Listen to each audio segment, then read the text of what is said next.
Well, hello, welcome back to the Biotopes. It's an exciting time here in the Biotopes Gallery. As you can see behind me here, it is probably the most exciting time here in the gallery, and that is we built a new Biotope aquarium. The lights are off right now, so I'm sorry for the glare, but this is the Godavari River basin in central India, and we are I guess almost 2 weeks now here into a dark start method.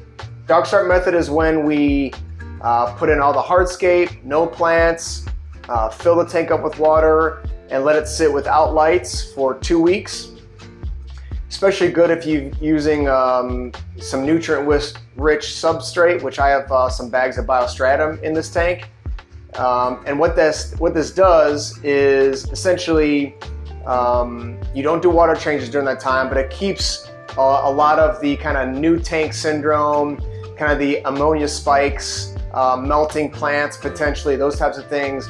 Alleviates all those issues, alleviates the need to do water changes in the first couple weeks. It is hard to just have it sit and wait, but I'm excited. I've never tried it before. There's lots of videos on YouTube. You can check it out that are gonna explain a lot better than I am. It's my first time with it, but really excited. In this video today, I'm gonna show you how we got to this point, and then in the end, I'll give you an update on where we are with the tank and what the next steps are. So thanks so much for tuning in, and let's take a look. The tank is a little dirty now, but it's a 75-gallon Aquarium Masters. It's painted on the background, and it's drilled for an overflow, and it's connected to a 15-gallon sump. So like I said, this is the Godavari River in central India. You can see as we zoom in, the Godavari River is the second longest river in India, and starts in the Western Ghats and empties into the Bay of Bengal. This is the inspiration I'm using for this biotope. It's a part of the Western Ghats in India, lots of rocks and wood.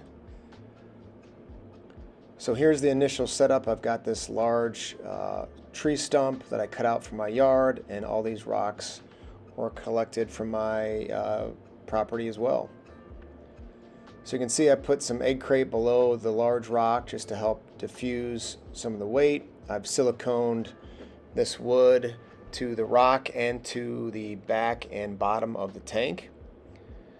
I did soak it for a while, but it does float. I've glued it to the rocks with super glue, and then covered some those areas with some sand, and I just use the paper towel trick between the wood and the rock, and it's a good hold. So added another rock here. You can see the spots where I glued and then covered with sand. Added another rock underneath the large stone to help prop up. That's the glue I'm using, and I use that wooden skewer to help apply the glue onto the paper towels in those tight spots. The sand I'm using is pool filter sand. It's pretty coarse. It's got a good mix of grain. I've got some media bags with some biostratum in there. That'll be largely the planted areas in this tank when it's all said and done. But again, you can see the paper towels in those spots with some sand that's sprinkled over just to cover it up.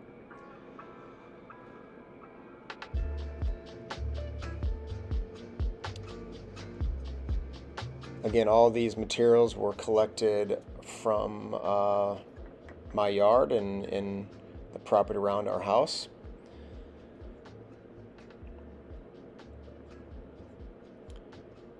Add another stone. I want to make sure this thing stays down because it is pretty buoyant. Some cool rocks, have some moss on there, and I did rinse these rocks off, but that's really about it. And the tank is dirty, just got some old sand and some organic material in there, but no worries, it'll help it cycle a little bit faster. That large dark rock was taken from a cycled tank as well. Some more moss on some of these rocks, so pretty cool mix of rocks like you would find in a large river in India. or most large rivers in the world. But I think that big piece of wood and the big stump and that large rock is a really good composition for this tank.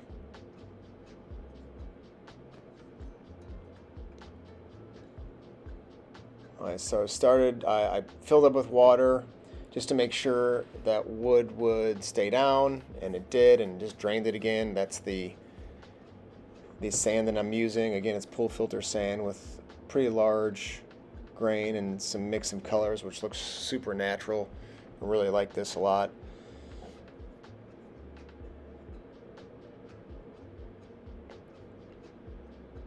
So start adding some sand just around the base areas here, just to get a good layer on the base of this substrate. So I'm just filling it around, mainly in the back and around some of the base areas, trying to get it in some of the tight crevices onto the rocks and under this wood. And again, just to create a good base to add more rocks and pebbles and stones here as we move along and escape.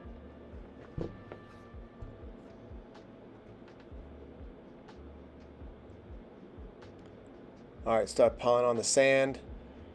Some of these tight spots are pretty tight, so I used a funnel to get the sand in some of those tight spots, which is a pretty cool trick.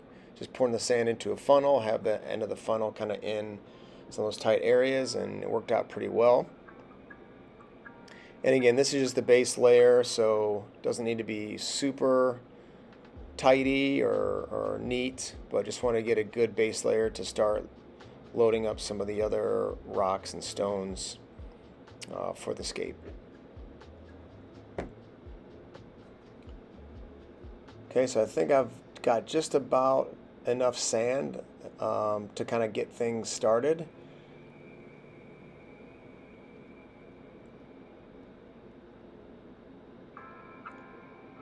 So starting adding some rocks here and there, starting with some of the larger ones. You can see I'm creating a little bit of a subtle path between the rock and the wood that'll kind of come out at an angle. And I want to use some of these rocks to fill in some of the dead spaces, namely behind this big stone here. You can kind of tell the composition. That big stump is just off center to the right, and the stone is not all the way to the left, that big rock, but just kind of at that 1/3 spot on the left side of the tank.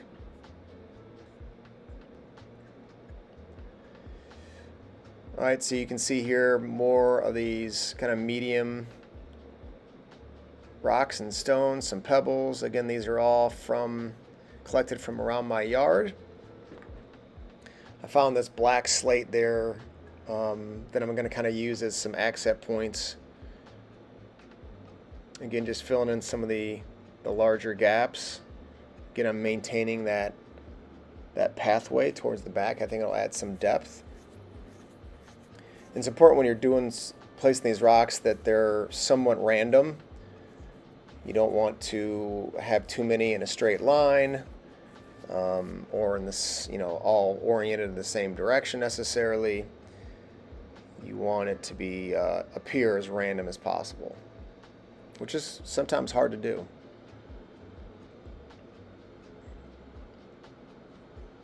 Alright, so I started to just incorporate some scatter gravel around the rocks and pebbles. This kind of helps with transition between the large and medium-sized stones and rocks to the sand. And I'll use more of this as we go along, because the river here in India is very rocky at the base. So I want to incorporate as many of this gravel. And this gravel is just your basic gravel you get from any big box store, super cheap, looks exactly like Aquarium gravel, and just a quick rinse and let it dry off, and it's good to go.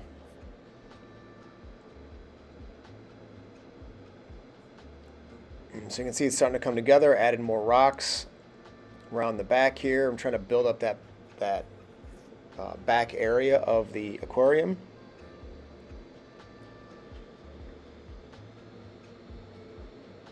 And you can see that kind of subtle path. I think that's going to be really important to kind of draw the eye back at an angle there, but not I don't want it to be too obvious either. You can see there's lots of swim throughs behind this rock, which will be really great for the fish I'm going to put in here. Again, piling up more rocks in this back area. I will do some planting behind that large stone as well, just to balance off the right side of the tank. But I think it's really important, as much detail you can provide in the hardscape, different color and sized rocks, pebbles, stones, is really good, and try to use some of that smaller grain stuff to fill in some of those gaps. And because this gravel is so cheap, you know, it's a good medium to use for that type of thing. You don't want too many large, you know, dead pockets of you know, water where there's not going to get much flow. So I'm really excited about how this has come together.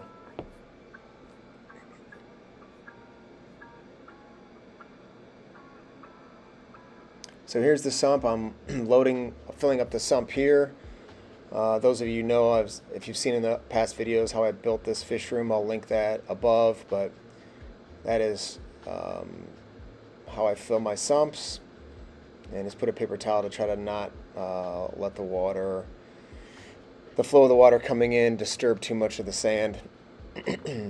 So you can see I added some slate, some of that black slate, just to balance off a little bit. So yeah, we're just going to let that fill up and get settled.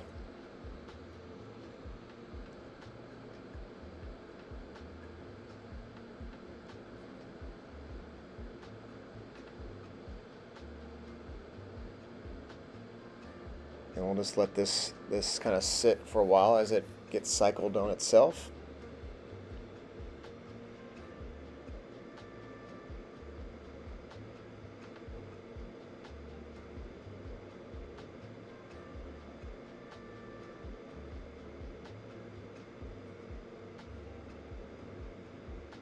Really happy with how the composition came out. It'll be cool once we get the plants in there. And I just got some DIY lids here on the top. It's a Hygger light that I'm using.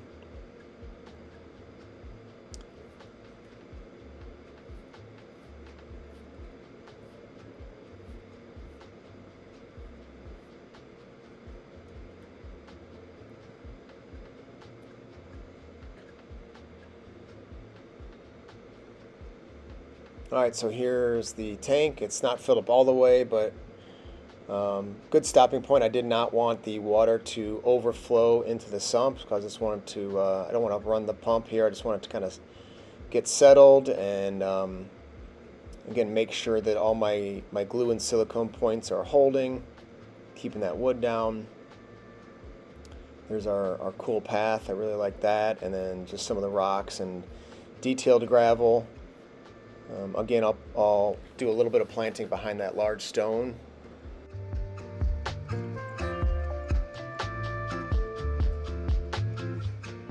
really like the composition here, and excited about getting this thing planted. And we're going to do two types of plants. Let's take a look at the first type we're going to start planting this tank with. Bacopa moneri, or moneywort, is one of the two types of plants I'm going to use. Just got this from Wet Pets and Pals. So I had some new stock and some old, so I picked them up. Great deal from Dave at Wet Pets and Pals. All right, everybody, so that is the whole story and how this thing was set up. Now, at the beginning of the video, I said we were at almost 2 weeks. I mistaken. It's only been 6 days, which goes to show you 6 days with a darkened out, brand new tank that you've set up and are excited about seems like 2 weeks, I guess. So that's my bad. So it's been 6 days. I've got another you know, week and a day to go before start planning this thing. So let me get the lights on for you and show you a little bit about the tank and what it's looking like right now. Give you some of the parameters, and then really the next video you'll get will be planting this tank. So let's get you turned around and take a look. Okay, so I think I mentioned this is a Higer. So it's just one of those where you just have to plug in the power. I'm trying to do that with one hand. There you go. And then usually pretty good. I can kind of guess where that light is. There we go. Okay. So that is where the tank is at. Let me kind of step back here and show you guys what that looks like. Sorry for the light. I broke one of the lenses on my iPhone, so it's really messing up with the light on these photos and videos. But anyway, so that's what it looks like. You can see there is some kind of little white fuzzies on the wood. That's just biological organisms eating away at the wood a little bit as it gets kind of settled. But it's only been 6 days, so you can see it's got some of that white biofilm. But other than that, there's really nothing else to say other than the water's got some tannin in it for sure. Come around and see from the side. I think it's a really cool look, kind of looking through that pass-through right there. I mean, the fish are gonna love that. And then you've got this path that kind of goes right there. I didn't want to make it too obvious, like some kind of aquascaped competition tank, but I wanted to draw your eye kind of around the corner. Here you can't tell, you can't see, but as you come up to the tank, you can kind of see there's a different relief. There's a kind of background, which gives it some depth. And as you come around to the side, you can see that path that kind of takes you back. So we'll have the Bacopa, the moneywort here. We'll have some moneywort here. I've got another plant that I'm trying to source. There's a type of Valsinaria natans that I'd like to get. I have a ton of Val in all these tanks, big Val, small Val. I just have tanks and tanks of Val, but I don't want to do just normal Val. I want to do something that's more specific to India, to the river basin that I'm trying to replicate. So instead, and I have not been able to find Valsinaria natans. Instead, I'm looking for Apanagitan natans, which has kind of a long stem and the leaves that almost kind of float on the surface. So I have found that online, but I'm trying to source it through one of my local fish stores, because I'd rather do that than order online if I can. So I've got that ordered, so hopefully we'll get that here in the next week and we get that thing planned out. But we'll do 2 Apanagitans on this side and then maybe 1 on this side, just kind of balance out the scape. Okay, so let's, in this room, it is 75 degrees. It's gotten up to 77 today in here, and it's 67% humidity. So it feels pretty good in here right now. Let's check the temp of this water.